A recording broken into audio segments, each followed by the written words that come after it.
Hello there, food lovers, and welcome back to Stuffed, the podcast where we talk about food, cooking our favourite ingredients, and being creative and inventive in the kitchen. It's a bit rusty. It's true. We shouldn't be rusty. It's only been a week.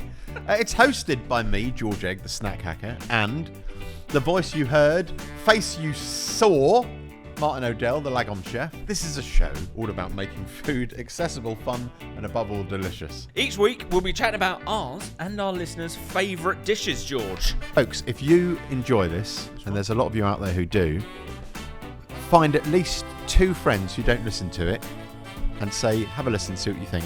Because if you all do that...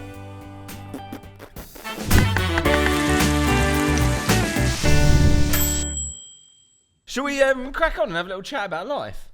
Let's chat about life. How are you? Am I right? What have you been doing? Not a lot. What have you been eating? Not a lot. I had some toast. You must have been eating lots. I actually, last night, I was working quite late and I had, we had chicken. I went to one of our local sort of like supermarkets, one of those international ones where you walk in and then all of a sudden it just opens up and up and up and up. Yeah. And I was like Narnia. Yeah. I only went in there for a tomato and I came out of like 60 quid's worth of spices. But yeah, got like I never remember the name. You get like the kofta seasoning packs, but there was another pack that just had a chicken breast on it. And I was like, I bought it, didn't know what it was. And then bought some chicken breasts and they were like ostrich breasts. They were so massive. Fantastic. So I had that. And it was delicious with a Kewpie mayo or Kewpie sesame dressing. Yeah, it was yummy. And then before bed, I had 3 slices of bread with just really badly spread butter. Not toast. You said toast initially. I didn't even toast it. No, I remember now. I just reached in there. I was about to suggest ham on toast. But I got so lazy. I spread loads of butter on one. And then I was just like, oh, and I put like 2 bits together. I was just like rubbing them, trying to smear it across. I was like, done. Was it manageable butter or was it because it's Lurpak? Right. I'm always a spreadable Lurpak. Oh, I see. Okay. Yeah, you see, I go for the stuff in bricks, but I keep it out all the time. Yeah. To go in the fridge. Have you got one of those? Have you seen those butter bells? I haven't got one, No. but my daughter's got one on her boat. Oh, On her Butterbell boat. Butterbell. Yeah, what the ones where you've got water in and then it's kind of suspended above it and it keeps it. Yes, there's I saw I can't remember her name, Caroline. She's an American influencer, really great. She just goes to thrift shops and buys like cups and all this kind of stuff. She came out with a Butterbell. Yeah, and it's like you turn upside down thing, you stuff it with butter, pack it tight, and then you have like a little bit of water in like an ashtray. Yeah. And you just flip it, and then it seals it, and it keeps it room I don't know temp. how. Do you know how? I don't know the science behind how it works. Well, I presume it'll only go rancid if it's got air in it. Right. So if there's air, which I the water see. So stops it's like the air from. I see. So it's like an airlock on if you're making homemade wine. Like the Titanic. Right. Like everything's preserved. I've been watching so much Titanic. That doesn't sound like a good idea. Especially not if my daughter lives on a boat. No. Oh, God. There's no icebergs in the Thames, though. No, Yet. Yes. Yeah. Oh, no. It's going the other way, isn't it? Yeah, they'll be drifting in. No, Noah's got a bit obsessed with the Titanic, so we always like watching videos and have to be a bit careful with what one he watches. So. Has he watched the film? No, I think it's quite dark, the film. Like, when you Well, start seeing everyone drowning and dying and yeah, falling onto the propellers. What happens? Oh, yeah, of course. It's, Spoiler! But no, they've been watching loads of like the submarines go down and then they're like finding, like this is obviously like 20, 30 years ago, but they were finding like all the plates that were still in the kitchens and all of that kind of stuff. So I wonder if there was a Butterbell that preserved some butter in the Titanic. Yeah. Quite amazing. Nice. Anyway, have you eaten anything? Consider it's a food pod, not a history pod. I have. I mean, to be honest, the last week I've been kind of going, right, I'm going to claw back some of the weight that I lost a few years ago that has gone back on. A few years ago.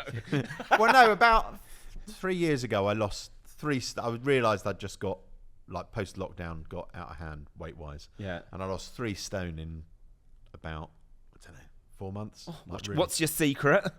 No carb. We're just hardly eating anything and no carbs and no drinking. That's the main thing, not drinking. Because I find it's not the calories in the booze. It's the slippery slope. Yeah, willpower after a couple of beers and then going, actually, let's have a little look in the freezer. What will go in for 200 degrees for 12 minutes? I always think you have the thinking cheese as well. You like pull a bit of cheese out and you're eating and I go, what can I make in the fridge? Oh, yeah. Before you've done like a whole block of cheese and you're like, oh. Here's a thing like that. Once my brother, when he was kind of thinking. This is a good point. It's got such Oh no, it's just it was just such a we've laughed so much about it. Where he was in McDonald's once after he'd had a few beers, and he was like, I'm really hungry. I'll get a quarter pounder of cheese. And he said, I'll get a quarter pounder of cheese, please. And they said, it's going to be about 3 minutes. He went, I'll have a cheeseburger while I'm waiting. Yes, a thinking cheeseburger. Thinking cheese, yeah. Me and my friend Jake used to do that. We used to go to, there was Five Guys and Nando's next to each other, and we'd walk into Nando's and we'd just like, oh, can we get a table? 45-minute wait. We're like, yeah, we'll take it. Go next door to Five Guys, have a burger for starters, and then go into Nando's. And they're like, you're right, yeah. Wing roulette, please, a whole chicken and some macho peas. No carbs. You've already had that with the burger. But yeah, super yummy. But yes, so anyway, so I've been trying to keep the carbs down. So I did have a very nice carb-free roast beef. So I did. I mean, obviously the beef. I mean, like kind of like mini roasty dinner thing. Right. But I did the beef the way that you and I did it. Phipsies. Pressure cooker, Catherine Phipps way. Yeah. And it was. I'll show you a picture in a minute. I saw a picture. I mean, you post stuff on social media. Of course, I know your life. Yeah, honestly, just pink, perfect, amazing. Yeah. And then tell the listeners. Maybe we've skipped over it once before. So yeah, we have talked about it before, but just not that everyone has heard every episode. A book by a lady called Catherine Phipps, and it's called Modern Pressure Cooking, and it just opened my eyes up to how brilliant a pressure cooker is, and the things you can do with it that are just so much more diverse and interesting. And you imagine that a pressure cooker is all just slow cooked stews and that sort of thing. And tell them about the beef. So the beef you can basically cook a whole perfect pink joint of roast beef in, well, it's under pressure for about 5 minutes. You have to let it rest for about 15 minutes. Yeah.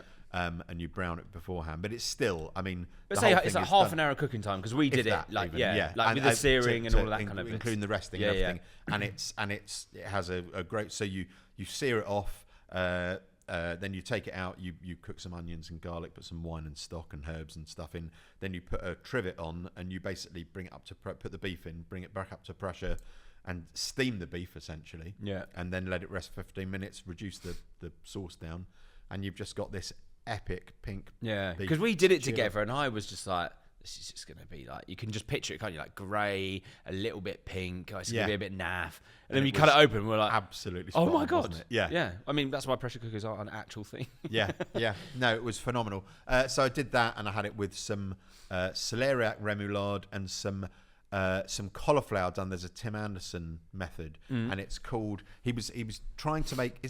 Is it kariagi or chicken kariagi? Chicken kariagi. He's trying to do cauliflower kariagi, which didn't work, and the title of the recipe it's in his bowls and bento book, I think, and it's the title is ridiculous. It's like a 3-line title.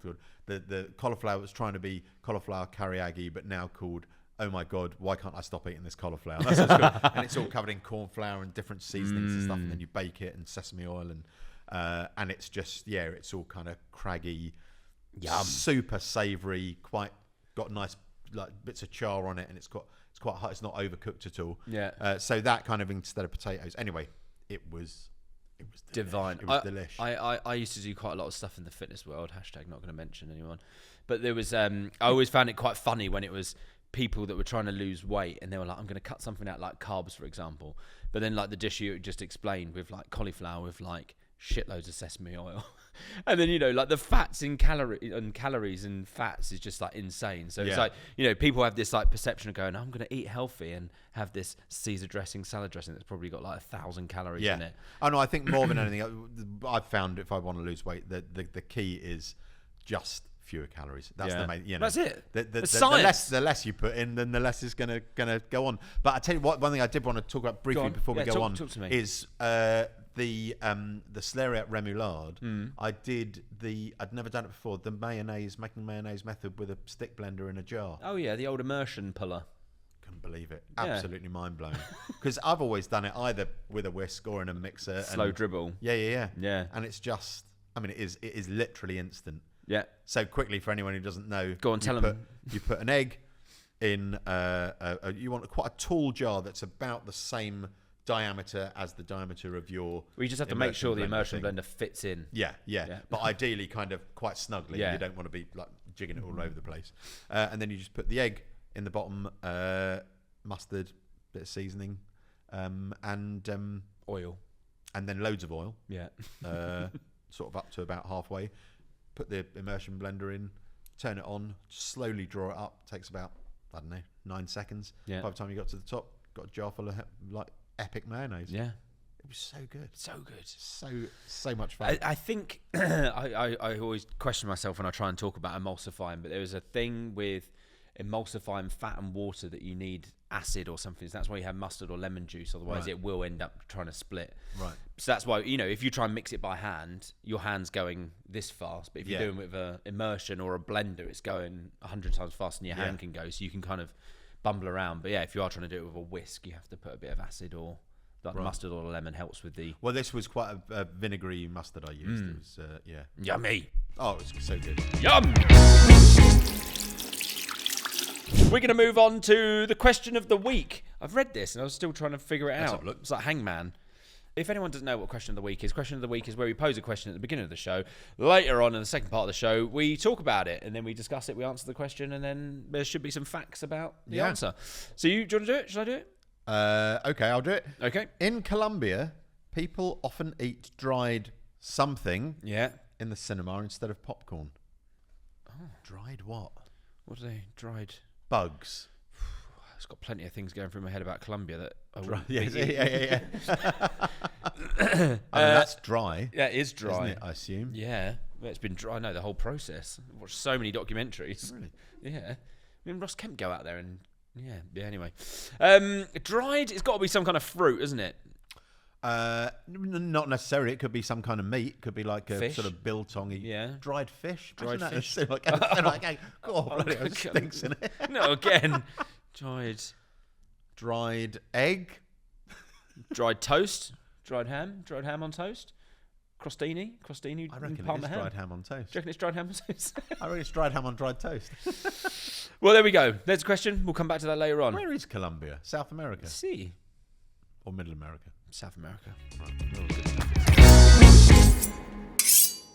All right, ladies and gentlemen, we're now going to move on to star ingredient of the week, which is I think I'm going to say my fourth favourite section of the show. And this week, we get to pick an ingredient or a dish. And this week, you were the thrown ingredient under the bus by WhatWillyCook. So normally, folks, we kind of go for something a little bit seasonal. No, not even seasonal, is it? Well, seasonal. Sometimes it's seasonal. Sometimes, generally, it's either seasonal or it's accessible. Or it's something that you've seen while you're standing in your pants, while you're looking around the room, and the WhatsApp comes in and says, "What do you want to do this week?" And I'm like, "Toast, ham." But then, Willie was here a couple of weeks ago, and I got stitched up, and he said, "Quince."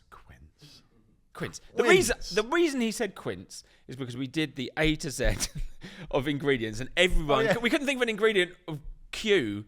Of anything else apart from quince. Yeah, in fact, have you thought? Has anyone? I've thought of one. Quavers. You think of another one? No. We're gonna do quince. Now, as we said, I've only ever really eaten quince.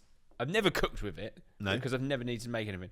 So what I've done is kind of like a montage of quince in two different ways and pear in a few different ways because I thought it was within the pear realm. Yes, well, it's definitely. I mean, let's talk about so many bits. A quince. Have you got a quince? Have you actually got a quince? No. So let's talk about what quince is. Go then. It is. It's like a sort of apple-y pear, isn't it? It's quite perfumed smelling. That's what I've been reading about. It actually smells like nothing. When I cooked it yesterday, and it smelt like. You know when you eat a pear and it's so unripe that it just is like taste not a lot. Yeah. Kind of smelt like the taste of that. Do you think the one you got was quite unripe? Is that? No, because they're all like that. When I looked, they're all kind of like quite flowery and pale. Because it's one of the few fruits that you can't eat raw, isn't it? Is it? Yeah. Oh, what, are we going to have it raw? I mean, I don't know if no, because I was eating on it. Yeah, I was eating it yesterday. I mean, I don't mean... Oh, you don't go and buy it? That one doesn't eat raw, One doesn't. Ordinarily. Yeah, you don't... I mean, you wouldn't go there and be like, I fancy a quince in my packed lunch. Yeah. Like, I don't think you do that. Yeah. So it's a bit bitter. They're hairy as well on the outside, aren't they? No. Aren't they? No. I thought they were sort of downy. No, they're shiny. I should have brought one with me. I'm thinking of a peach. You are such I'm thinking of a soft toy. Look, if this isn't one, but it's very similar to that. This isn't one. No. What is that? Well, I was in Borough Market yesterday. I was just picking up things that look like pears. I tell you what's surprising about that. Yeah. The weight. It's a heavy girl, It's isn't it? and it came in a little. Oh. I like things like that. Yeah. Or do I? Dunno. Actually, no, I don't.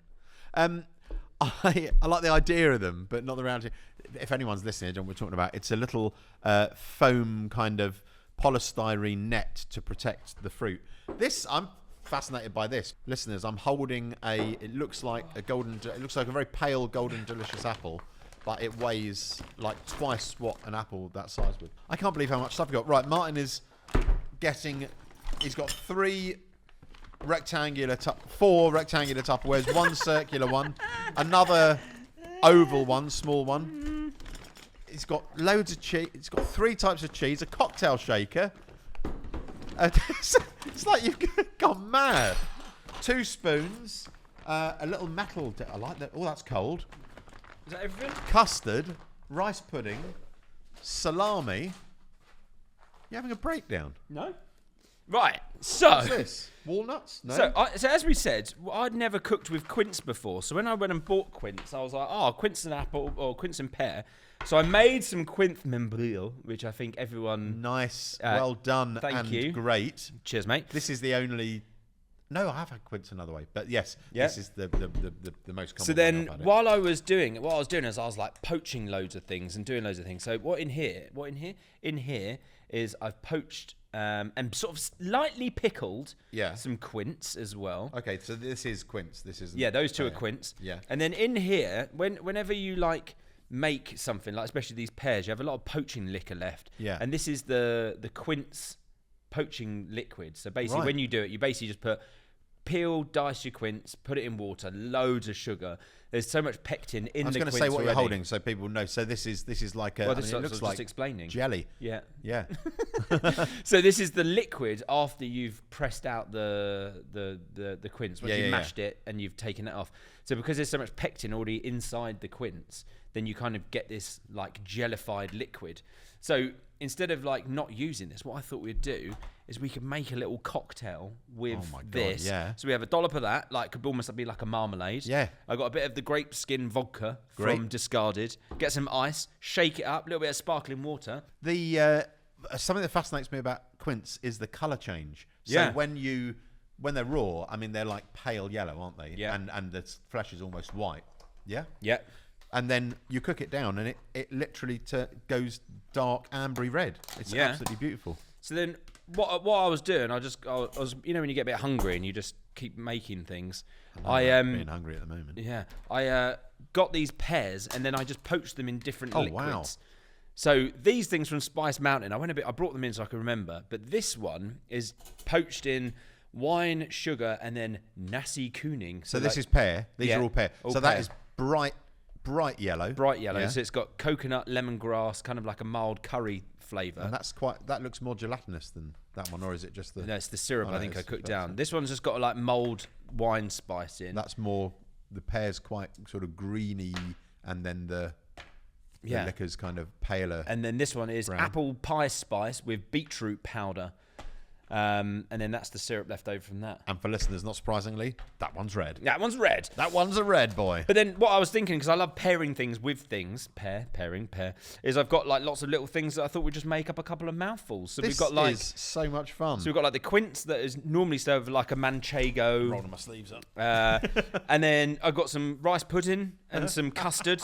Because pear and custard. And yeah. What else did I make? You got salami? Crumble topping. I wonder what that was. Yeah. Oh, and this is the pickled quince. Oh my God. Can we eat something? Yeah, just start eating and then we'll make things as we go. But you be the guide. What should we try first? Because that might be like really powerful. So we want to go for something kind of... Let's get there. I'm intrigued by the... but can I just taste that by itself? Yeah. So that's just the poaching liquor and sugar, yeah? Yeah. Oh my God, that's nice. Yeah. Can't wait to put that in a cocktail. Have you tasted? You've tasted that. I've eaten everything. Yeah. That is kind of perfumed, isn't it? So that's the pickled quince. Or Moncago. With it. Oh, it's just like a really nice chutney. A little bit of kick good. to it. Yeah, Ooh. yeah. Right, and then that's... Oh my God. Next. Maybe have some more manchego with the actual quince paste. Remember, I've been like really Good on your calories. Good on the calories. So this is all tremendous. And I've got a selection here.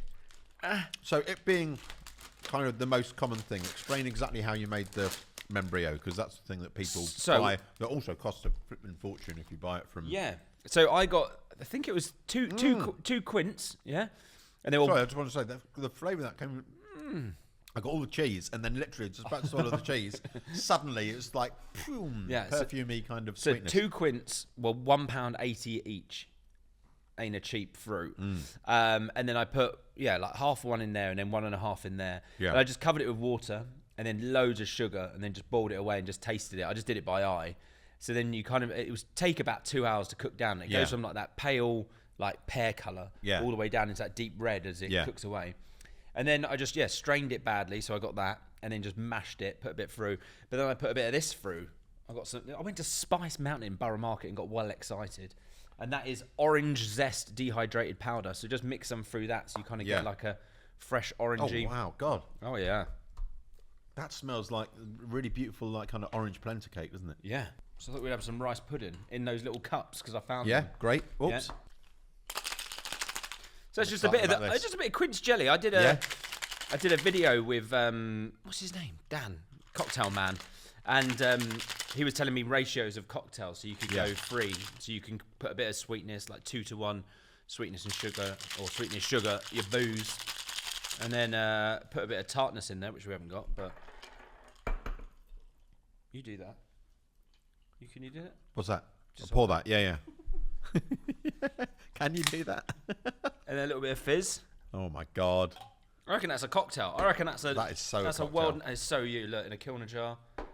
That had foie gras in it. That one, just to keep it vegan. Did it? Yeah. What's the moral thing with frog? I mean, is it? Well, it's just force feeding the goose, isn't it, or the duck, or whatever it is.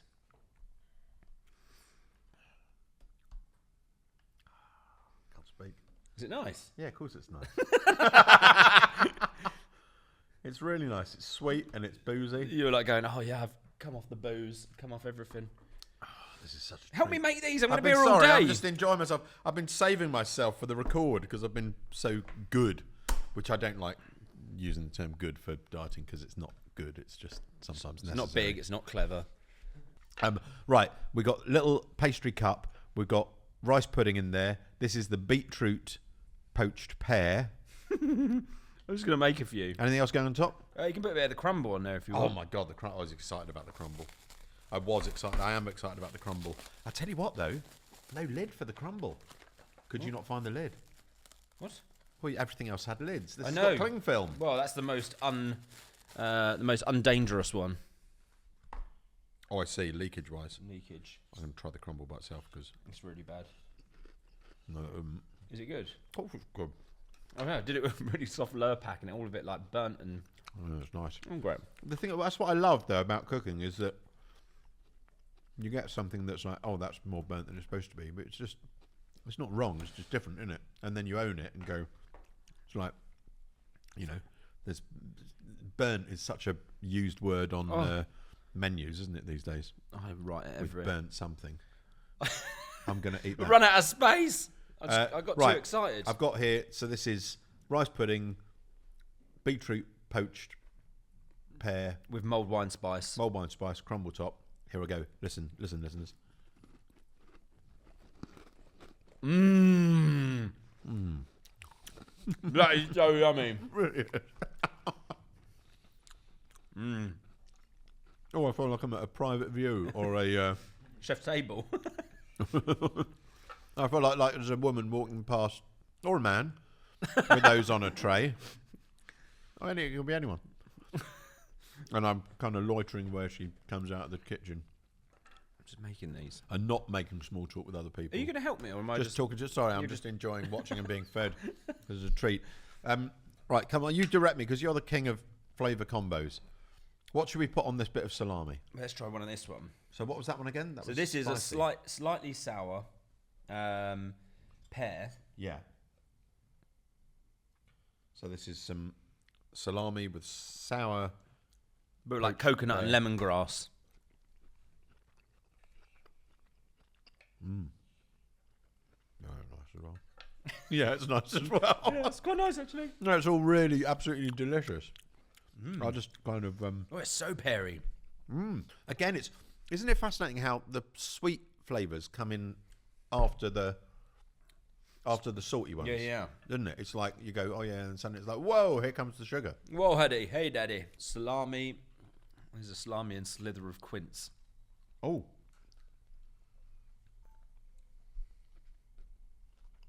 Now it's just listening to me eating. I need to talk. Say something. When you sort of see an ingredient like quince, it's something you would never really cook with, but then you use a technique that would be, you know, poaching in a syrup.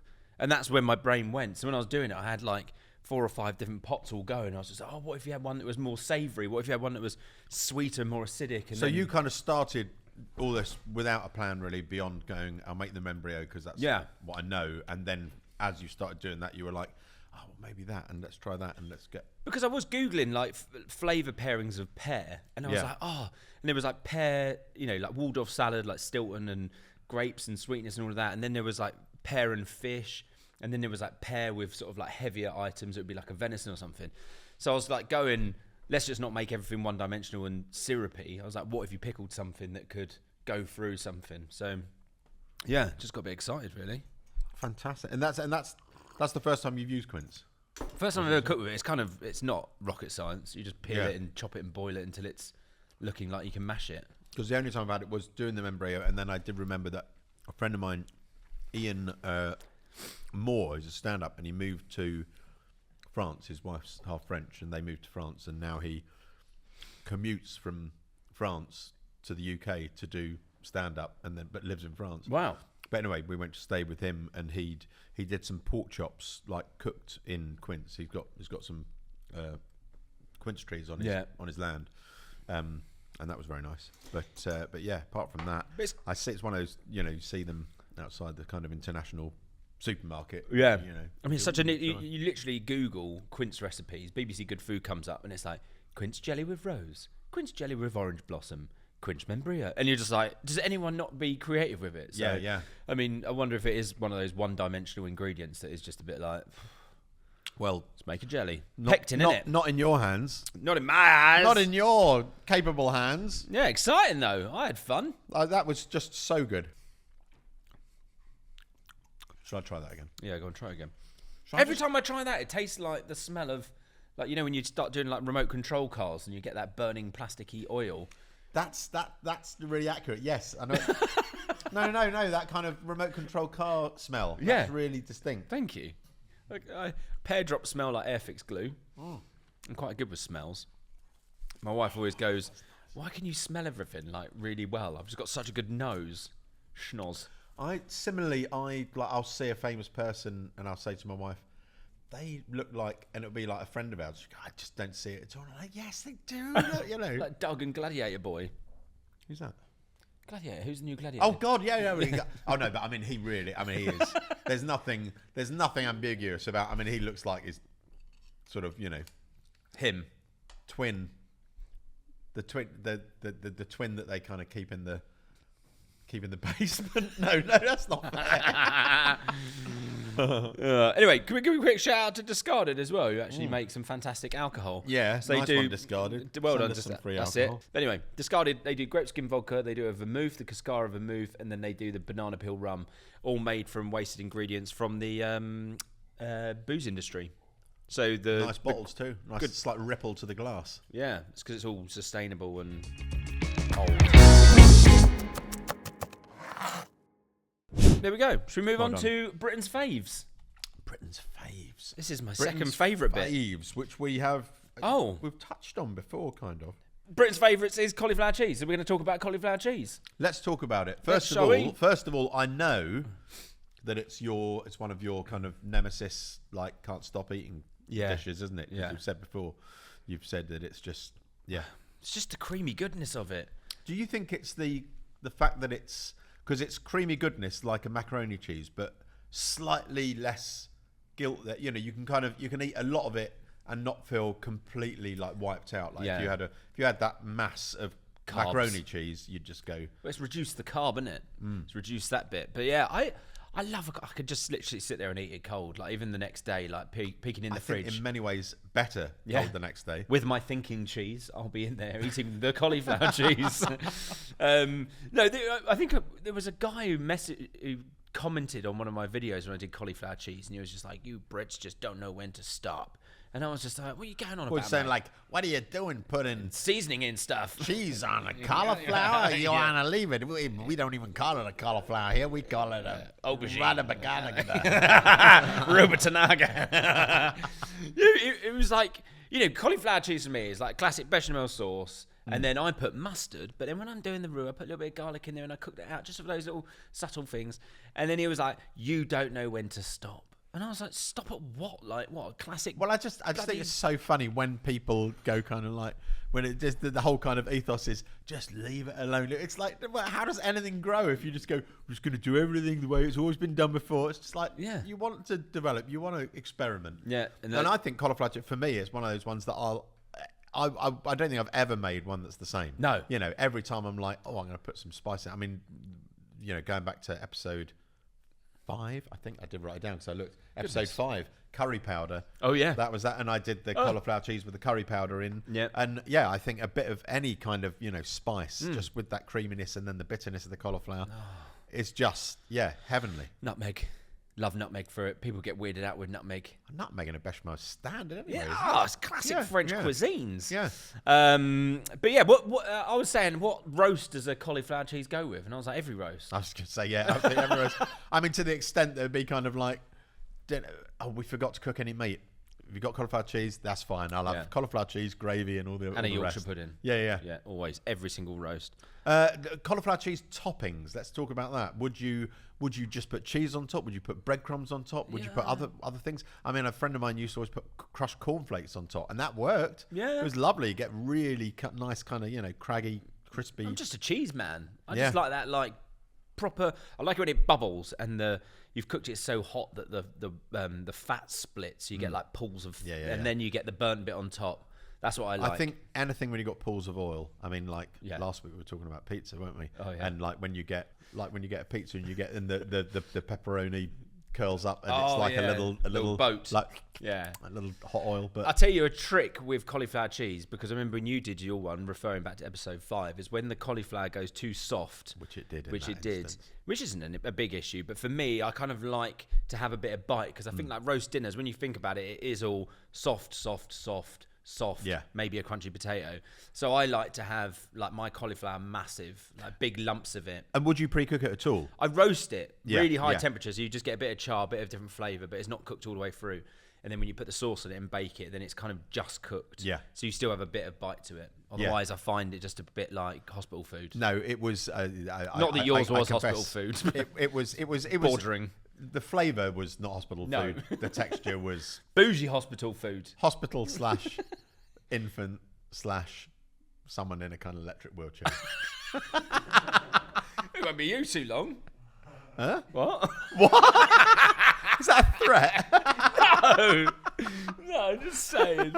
Wheel you around. But yes, I think. But no, I totally agree. And so that one that I did in episode 5, I did the. Sorry, I'm waving my fingers around, listeners.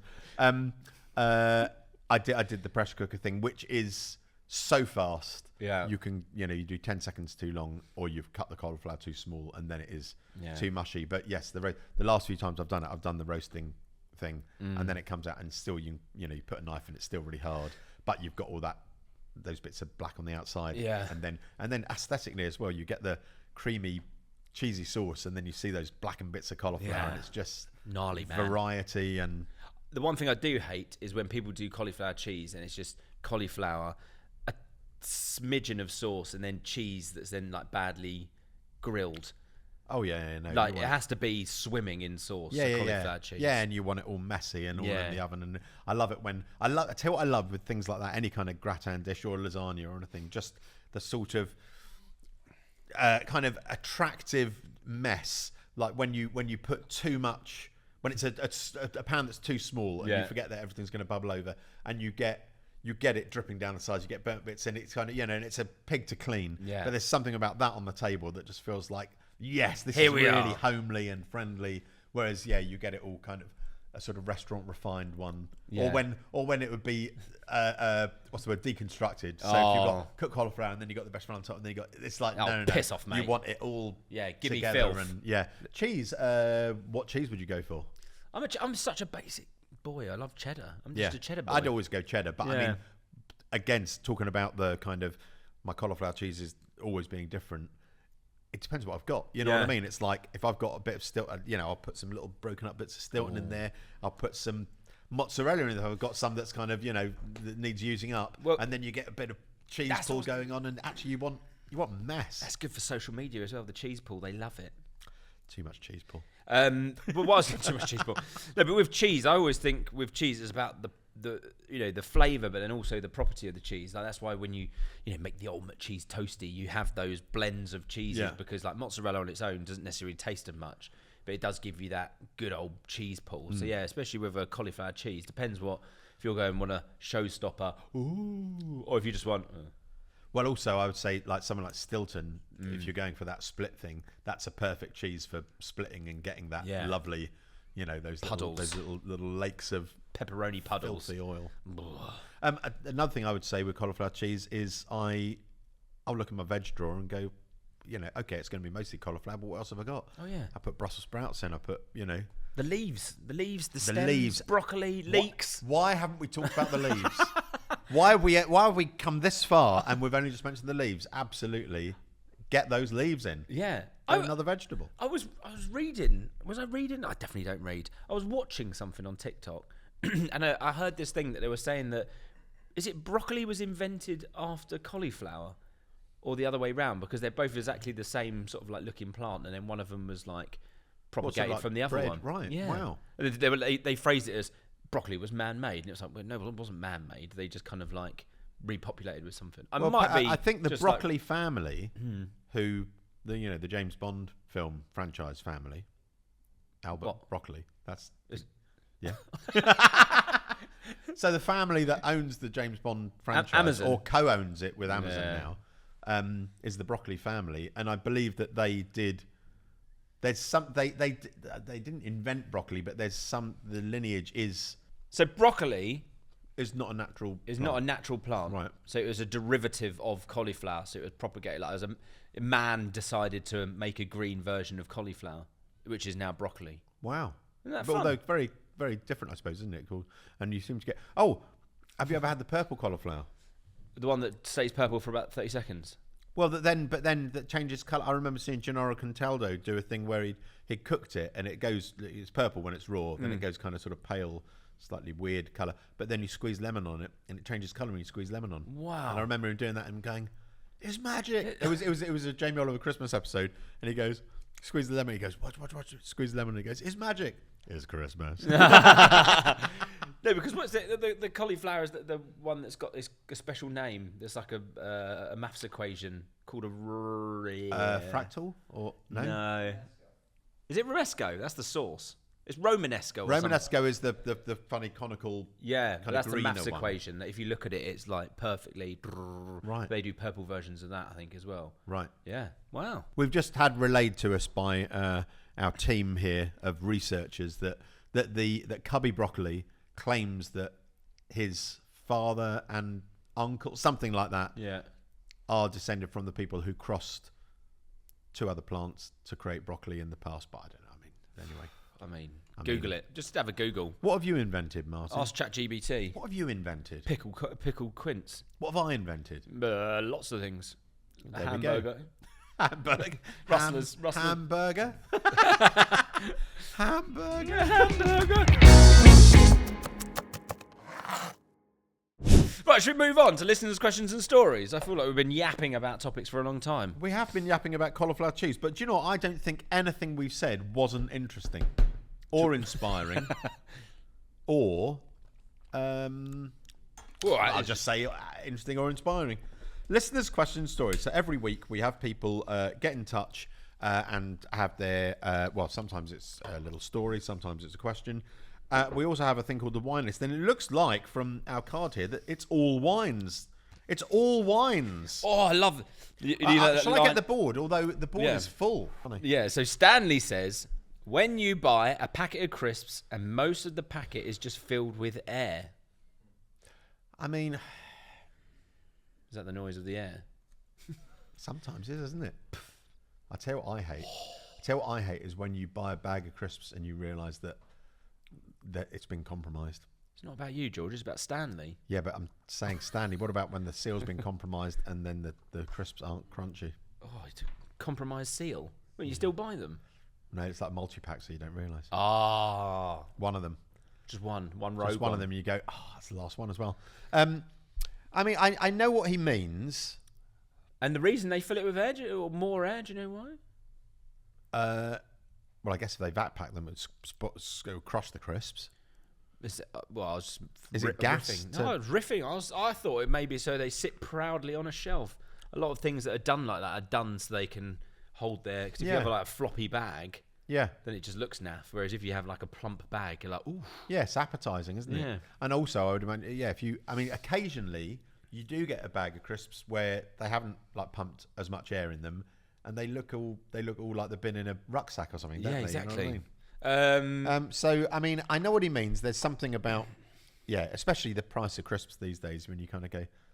I mean, those Torres ones, $4.99 a bag.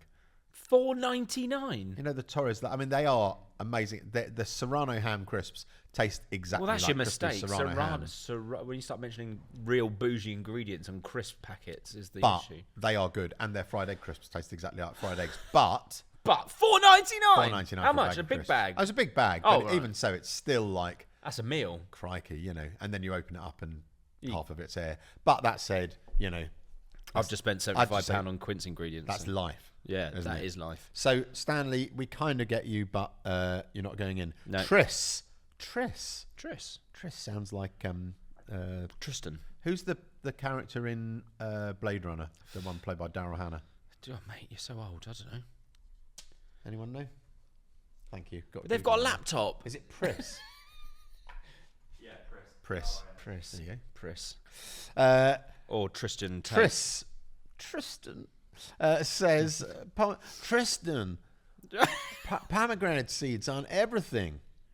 When you find them in a grainy salad, you bite on them and think you're eating something uncooked. Oh, God, Tristan, get a grip. Well, look, they don't come on everything. You don't get a steak and chips and pomegranate. You don't get a flipping fried breakfast with pomegranate. You get pomegranate on things that should have pomegranate on, like a grainy salad, because it adds a little pop of bitter nuance. Nah, Tris, moving on.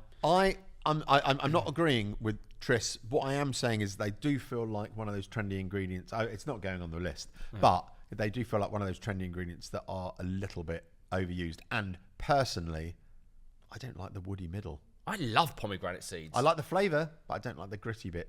I learned how to prepare pomegranate. It always looked like a bit of a murder scene. Where I always remember the place I used to work in Soho had like white tiled walls, and then the chef came over and was like, right, cut it in half. And then put it flat down in your hands, get a spoon and gently tap it. And I'd be like, yeah! Like this, and I'd look up and it'd be like pomegranate juice all over the walls, and I'd be like covered. And she's like, what have you been doing? I was like, just a gentle tap. Yeah, but there was that one on social media that I saw where someone peels and you can get like segments of pomegranate. Yeah. So you cut the top off and then you can see the bit, and it peels around like big segments, and then you pop out. But I like pomegranates. Yeah, I don't think it's not worth. I again, a bit like Stanley, I kind of get where you're coming from, but it's not good enough for the list. No. Colin, do you want to go for the last one? That's my dad's name. Maybe it is Colin. Probably. Right, Dad. Colin, hard butter with your bread at restaurants. So annoying. I'd agree. I don't know if it's good enough for the wine list. I mean, you get a good restaurant and you get perfect temperature butter. Do you know what I like less is when the butter's wrapped in some kind of paper, like buffet style. Because then you'll go somewhere they've got fancy butter, but it's still wrapped. So T-Bay Services, epic, beautiful, lovely farm shop. But the butter still, it's a little, like cylinder of butter. Yeah, it looks like it's still wrapped in paper, and you're like, what's that mint chocolate? It looks like one of those that you normally get, like the mint. No, that's a square. He's getting really rowdy, this new producer. And also, after eggs aren't wrapped, they're in a little envelope. Yeah, their little sleeves. Yeah, no, but I think I think these things in restaurants are like the small things that separate like restaurants that are thought about lots of stuff, but then also at the same time, having worked in restaurants, if you're prepared for service and you're ready for service, and then you don't get out your butter, it's not like the be all and end all of a meal. Yeah. And it's like if you've left that butter out and it goes a bit rancid and you've got to waste it, then it's like Yeah. picks and troughs, I innit? think I like the fact that whenever it's sort of restauranty things, you always have the look, they're trying their best Yeah, I think attitude, which is very forgiving. That said, it is nice when butter's spreadable. Which is why you get the Lurpak. Maybe what they should do, instead of having all this bijou butter, even the fancy restaurants, they should just whack a tub of Lurpak spreadable on the table. Or clover. Get stuck in. Clover, spread. It's such a spreadable one, isn't it? Spread straight from the fridge. Well, actually, Lurpak says Lurpak spreadable. They've got the spreadable one. Yeah, because do you remember when it first came out? It was called spreadable butter, and then they've had to change the name because it's not 100% butter. Yeah. Margarine. Was it? What would it become? Buttermilk, I suppose, in there. That then. But I think margarine is just oil, vegetable matter, isn't it? I think. Matter, isn't it? I don't know. Let us know. Let us know in the comments. Answers in is the anything going to comments. go on there? I don't think there is. Have I got any? I haven't got a wine, but I got one. I'm a stickler for one of those things that I like. Sit there and go, I'm going to post this on social media, and then I go, no, I'm not going to do it. Oh, what, like a complaint? Well, not a complaint, but just sort of like poking the fun at some people. But like today, I got a coffee downstairs, and like whenever I get a coffee, and I'm normally quite good. I have my little keep cup or whatnot, but I didn't have one today, and I ordered a flat white, and then I could see that she had rushed it, and she just blah, blah, blah, like that. And then she went to go and put a lid on it because she'd obviously done a shit job. And I said, no, don't worry about the lid. And she like panicked, and she like looked at the coffee, looked at me, and then sort of put it up like really sheepishly. And I looked at it, and I was like, that's a pretty rubbish one, isn't it? Did you say? No, I didn't in my head. And then I was gonna like go. My new favourite thing is like winding up, baristas by going, no, don't worry about the lid, and then just seeing the panic on their face. But I mean, I think with coffee, I think it's so much of it comes down to money these days. When you're hard pressed to find a coffee under £4 these days. Yeah, and actually when you're paying that, you kind of go, I want a swan. I want a good. Give me a swan. Perfect portrait. Yeah, exactly. Of a swan that I know, and I want to recognise him. What's your wine? Tony the Swan. Go on quickly. Crowded plates, like too much on a plate. I like a bit of room. I don't like it when you've got a plate that it's all. That said, I was just talking about cauliflower cheese bubbling all over the side, so I'm inconsistent. Yeah, but that's a crowded oven tray, not a crowded plate, isn't it? When too small a plate is annoying. Ladies and gentlemen, we're at the part of the show where we do answers for the question of the week. So at the beginning of the show, we posed a question, which was, in Colombia, people often eat dried... I haven't gone there yet. People often eat dried something in cinemas instead of popcorn. All right, let's do a quick elimination. Is it vegetable? No. Is it a meat? Don't know. Yes? No? Was it alive? Yes. Is it a fish? No. Is it it's not vegetable matter, or is it a beast of some kind? Well, a tiny beast. Is it a bug? Yeah. I said bugs was the first thing I said was bugs. Did you? Rewind. Didn't I? The first thing I said was, I reckon it's bugs. What bug? Go on then. Two guesses. Crickets. No. Beetles. Oh, damn. Want one more? Was it beetles? No. Oh, I thought damn, he got it. No, I said, do you want one more? Yeah, no, I thought because that was like damn, he's got it already. Oh, well done. Yeah, carry on. What other bugs are there? There's so many bugs. Ants? Yeah! It is ants. Wow. Dried ants. Dried ants. Big bottom ants. Dried ants. So big bottom ants are a traditional snack, often roasted and salted, and a popular alternative to popcorn. Wowee. Have you ever had ants? Because they're all like fancy restaurant things. They're very sour, aren't they? Very like lemon kind of. Well, that's complete opposite what this just said. Oh. Some people describe their taste similar to bacon or pork rinds with a salty and crunchy texture. Maybe they cover them in salt. Exactly. And They bacon. probably do. Wrap them in bacon. Yeah, like Tubby Tom's bacon dust. Come on, Tim. Time to wrap those ants again. I mean, that's the future, isn't it? Eating insects, apparently. Yeah, high in nutrition, good nutritional value. I had a friend, actually, during lockdown, started a cricket spice blend. It was quite weird. I always remember my dad when there was this is yonks go on TV. We were talking about eating insects, and I was all like, "Oh, crickets and all that sort of thing." And he said, "They're just like prawns. You know, they're just like It's just insects reframing yeah. Although though, oh god, it makes me shiver. You know when they do it on I'm a Celebrity, and they have those like worms that have like custard inside. I'm aware of. I haven't seen specifically. What are they called? I don't know. I can't remember what they're called. They're called like they're just like great big like maggoty grubs. grubs. Yeah, and they bite into them, and all the custard. It's funny because the word grub Rub-a-dub-dub. is like, you know, for food, isn't it? Oh gosh. So really, you know. It made me shiver. Oh, it actually gave me goosebumps. Have you eaten any insects? I've done crickets, and like I did chocolate covered ants. I think there was a website that was selling them. I used to have a motorbike, so quite a lot when I was yawning. Sort of Dumb and Dumber where they're riding along and all his teeth. Oh dear. Yes, no, I've had like occasionally Christmas presents where you'll get like a little cellophane bag of, and everyone's like, "Oh, you're gonna try it," you know, and then it nice, just tastes actually. like chocolate or whatever. Yeah. You know, like chocolate covered crickets. It's just like crunchy texture. It's like chocolate covered pretzels, really, aren't they? Yeah, yummy. Oh, anyway. That wraps it up. Oh, we've done it. We've done it. We've finished it. We completed it. We're done. We finished it. We completed it. We completed it. Oh, well done, everyone. Oh, hello. What a feast, Martyn. I know. I'm so sorry. I've been quince. so distracted for the last few minutes by this last piece of. No, it's not. There's the last actually piece. two. There's two. I think there's three. Shall I point? There is I'll three. wrap it up while you wrap that up. While There I- is three. I'm gonna wrap it. Ladies and gentlemen, look, that wraps up another episode of Stuffed. We hope you had a good time. If we can ask you a little favour, don't forget to go and check out our YouTube. Head over to our YouTube channel. Is it just at the Stuffed podcast on YouTube? What you got your finger in your I've got a wine. We're wrapping the I show know, but up. I've got one more wine. We'll save it for next week. No, I tell you why, because it's relevant. And I know it's wasting plastic, but it's when you get slices of like Serrano ham or Parma ham and they don't put the bit of plastic in between each, and then you get this where it's stuck and you go, I wanted a whole slice of ham and now it's all little shards. That's a look, isn't it? You experienced that? Yeah, I've experienced it before, but it's just about the peeling technique. Oh. You got to peel across the grain instead of with the grain. Go on, you try got greedy and went this way. See if you can get that clear. Well, you just got to peel it this way. See if you can get it clear. Yeah, look. Just You're take really your time. determined to do it now. Take your time. Take your time. See? That is such a wine. That is a wine, isn't it? Yeah. That really is. That's going on the board. Yeah. We'll put that on next week or in the past. No, don't joking. Right, so ladies and gentlemen, that wraps up another episode of Stuff. I hope you enjoyed the show.